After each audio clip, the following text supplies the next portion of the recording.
shut the front door, shut the back door in fact, and even the windows, because Nikon has just announced their full-frame mirrorless camera. Yes, they announced this today. Wait, not this, but this full-frame mirrorless camera. Not just one in fact, they've got two, the Z6 and Z7, or if you say Nikon instead of Nikon, the Z6 and Z7, but here it is, the Z7. Like twins, they do the cliche thing of looking alike, typical, and wearing the same clothes, but they have different personalities. Anyway, let's talk about the design of the cameras first. Okay, so what saucy clothes does it wear? Well, it's quite lightweight, it's 675 grams, but it's quite rugged. It's supposed to take a bit of rain and stuff like that, but it feels nice and firm in the hands, and talking about in the hands, it's got quite a decent grip there. It's not like the Sony A cameras, which your last finger kind of slips off the edge.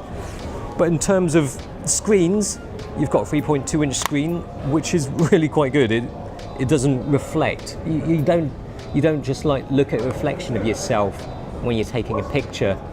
Does that tilty action and that tilty action. No flippy. But as we're on the topic of looky things, which are nice, we've got the EVF, which is 3.2 million dots. No lag actually.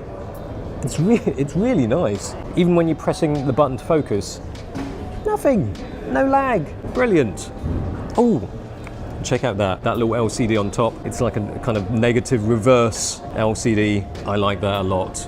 But one thing, you know, you might not like, open the flap, one card slot, XQD. On the top, we've got mode dial with not much written on that actually. Probably because this is aimed at the mid, higher end kind of prosumer. So there's no scene mode, no art filters on your mode dial. And then on the other side, you've got two dials. And on the back, we've got a switchy thing, which switches from stills to movie mode. You know, it's got enough buttons. It's got customizable buttons, two on the front here, and by the lens, which you can actually reach. I mean, the trouble with some mirrorless cameras is that they put buttons in place. I just spat on it there. You put buttons on it, and you have such a small camera body that some things are kind of either hard to grip or put your finger in between this bit and the lens. It doesn't feel like you're pinching it when you're holding the camera, like a crab, and your thumbs aren't covering the buttons like with some mirrorless cameras. Yeah, so pretty nice, but take off the lens and we can check out the new mount. It's massive! Look, it's bigger than a man! It's huge! Look, it's bigger than my face!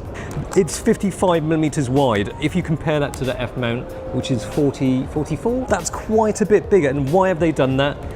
It's about all this light thing that they've been showing on their teasers. They want to have lenses that let in more light, basically. And next year, they've got a 58mm f/0.95 coming out for this. Fast glass. Ooh, yes. It's a really short flange distance. It's shorter than Sony. Sony's 18mm, shorter than Micro Four Thirds, shorter than almost any other brand. It is the shortest flange distance, which means you can probably adapt lenses from most other brands of cameras. And Nikon is expecting you to mount stuff, well, their lenses, because they've got an adapter coming out that works with 360 lenses with AE, 19 lenses with AE and AF. There'll only be 3 lenses at launch, S-line lenses, which means really bloody sharp, apparently. But here's a lens roadmap anyway.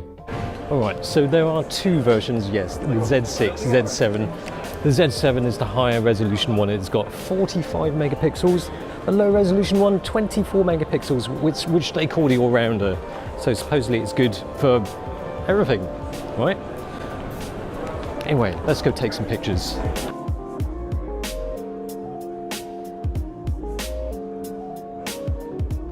Yeah, so this 45 megapixels, but not only that, it's got a really healthy burst, 9 frames per second. It's got a button with eye on it. Quick access to all your settings. At 9 FPS it's one short of the A7R III, but then you get 3 more megapixels with the Nikon. But when you think about the resolution, either way, that's still pretty damn insane. Buffer fills up after about just under 20 compressed RAW.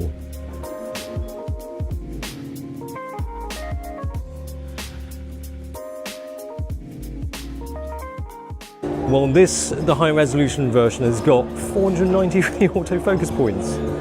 It's crazy. It's a hybrid, so it's got contrast and phase detection autofocus. The Z6 has less AF points, but still, it has 273 autofocus points. So yes, it feels pretty good. Autofocusing is pretty quick. I mean, in terms of how much area it covers of the frame, it covers 90% of the width of the frame. It's crazy. I mean, anything further than that is just not worth focusing on, to be honest. 90%. Yeah, I mean, the focusing speed, pretty damn good. It's quick. It is quick. And the spread, it covers 90% of the width of the frame. I mean, anything more than that is just not worth focusing on. It's great. You know, understandably, these two cameras are going to draw a lot of comparisons to the Sonys because there's a higher res version and an all-rounder with a lower price. But Nikon are making some bold statements. And the cool thing is, they haven't forgotten about the video. 4K UHD doesn't have 4K 60, but it shoots 10-bit 422 full frame. That is if you record externally with N-Log, and that is the first. I mean, there is no other full frame camera that shoots 4K 422. Yes, it's got mic and headphone inputs, HDMI out and 5-axis VR for 5 stops of shaky reduction. Also does a decent job of smoothing out handheld video. Yeah, so quite interesting. Externally, you've got the 4K 10-bit 422 N-Log. Internally, you've got 4K, but you don't have 10-bit 422 N-Log.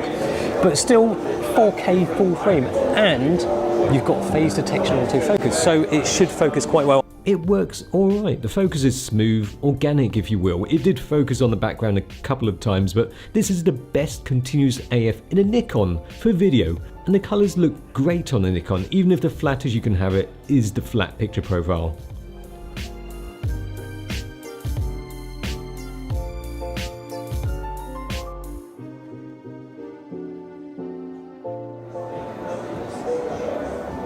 Okay, so that is pretty much it for this quick, brief hands-on with Nikon's first full-frame mirrorless camera, and I really liked it, but I wish I could test it out a little bit more, but hopefully in the upcoming few days I'm going to be getting a little bit more hands-on with Nikon's full-frame mirrorless.